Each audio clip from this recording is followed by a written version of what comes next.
So we've had a few questions come in. You can still send your questions.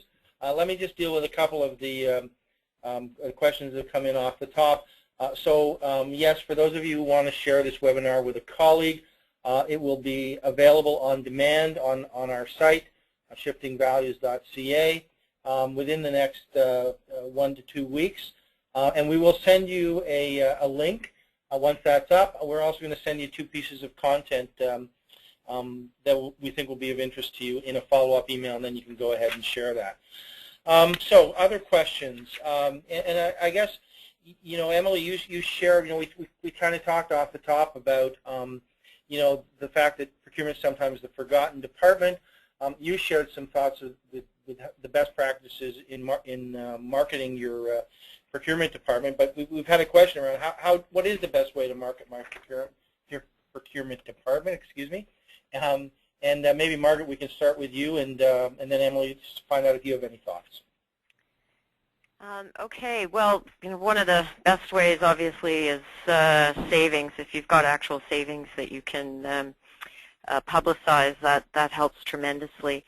I would also say, particularly in the public sector, that if you can market the idea that you can reduce the complexity in procurement and make it simple and more transparent, not only transparent in the sense of people outside the organization can see that it was a fair procurement, but if people inside the organization can see that it's a simple process and that they can watch it and have faith and trust in it. And importantly, in the public sector, but I imagine to some extent in the private sector, being able to demonstrate compliance, that you really are following along with whatever requirements your organization has, be they public or private sector, that takes a huge headache away from people who might be tempted to do things themselves, and they really do feel value in that. All right. Emily?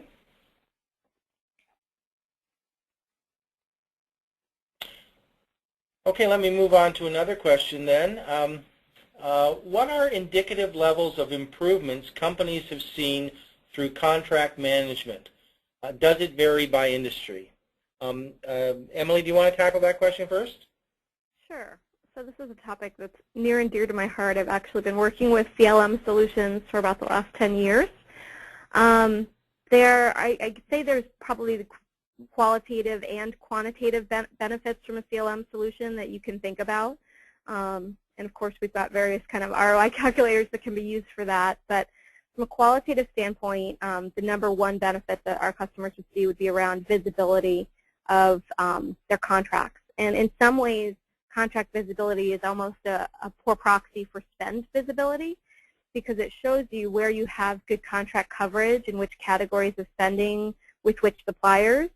And it gives you that visibility both at the portfolio level as well as at the individual contract level to be able to manage, manage your business and make sure you have good contract coverage, and then make sure that you're getting the right service levels from suppliers and that sort of thing. Now, our customers who get that visibility don't necessarily measure the specific benefits relating to the visibility, because that would be a very challenging thing to do, but they would all talk, qualitatively about that. The other thing that they're getting qualitatively is a lot of risk controls, because they're using the authoring capabilities of those solutions, which would standardize the contracts and the language that are used in the contracts. And so they're seeing a benefit in terms of a lowering of legal and financial risk relating to contracts that is a bit more measurable, depending on, if you have history of having, legal or financial issues with your suppliers based on breach of contract. And then the third and most measurable area from a quantitative standpoint is contract compliance. So a lot of our customers are able to see that they're not getting very strong contract compliance if they're not using a CLM tool and a procurement tool that are tied together. So, they're seeing that they might only have 30 or 40% compliance to the contracts that are in place, and then for the categories of spend that they want to have on those contracts, there's a lot of other suppliers that are getting business that really shouldn't be. So that's relatively easy to measure, and when they put these processes in place and drive employees to use the right contracts with the right pricing, you can very clearly see an improvement in contract compliance and a lowering of maverick spending.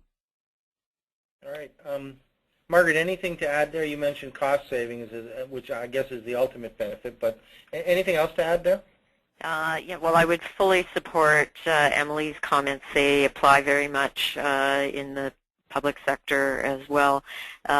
Importantly, I think being able to manage the end of the contract and planning for the end of the contract is very important in the public sector, because there are so many requirements around how they go to market for that replacement contract that they need systems in place to keep track of when those contracts are coming up, what the options are, and to deal with the complexity of putting a new competition in place for a new contract if that's where they're going. So very important to have all those things in your contract management system. Great. I think we have time for one more question. This one just came in, but I think it's interesting to everyone. And you know, and I think that the piece we haven't talked a lot about today is the role of the supplier and how you engage the supplier in terms of helping you improve the procurement process. But the question that came in was, by forcing an open process for procurement, does the public sector not lose out on innovative ideas that the supplier may not want to be known by their competitors? No, it's open in the sense of competition. It's not open in the sense of revealing competitive information. That's still protected. So it's only open in that sense. And in fact, many of the public sector buyers are looking for support in innovation, and they'll often have multiple stages in their procurement process, starting with supplier meetings, requests for information. So they do use all the tools that are available to them to bring innovation into the space. All right. Emily, I don't know if you had anything to add there. No, I just echo what Margaret had said, and you know, innovation is critical to the supplier selection process. We're seeing that more and more as another hot topic that our customers are going after, how to increase what suppliers are bringing to the table in terms of innovation, whether it's additional cost-cutting ideas or ideas for new products. They're definitely looking for more from their supply base on that. So it is an important part of that process. Great. Thank you so much. And with that, I see we're out of time, so I'd like to thank our panelists, Margaret and Emily, for joining me today. I'd like to thank all of you who took your lunch hour to attend and for the great questions you sent in. Just a reminder, we have more information on not just on procurement, but some of the other areas that we look at in the Shifting Values project at www.shiftingvalues.ca. Invite you to register, encourage your colleagues to do so, and look at some of the things, some of the other areas of the business we looked at there. We think you'll find it a great resource. We will be sending out a link to the webinar along with a couple of other pieces of reading material for you in the next 10 days. Thank you, and I wish everybody a great afternoon. Thank you.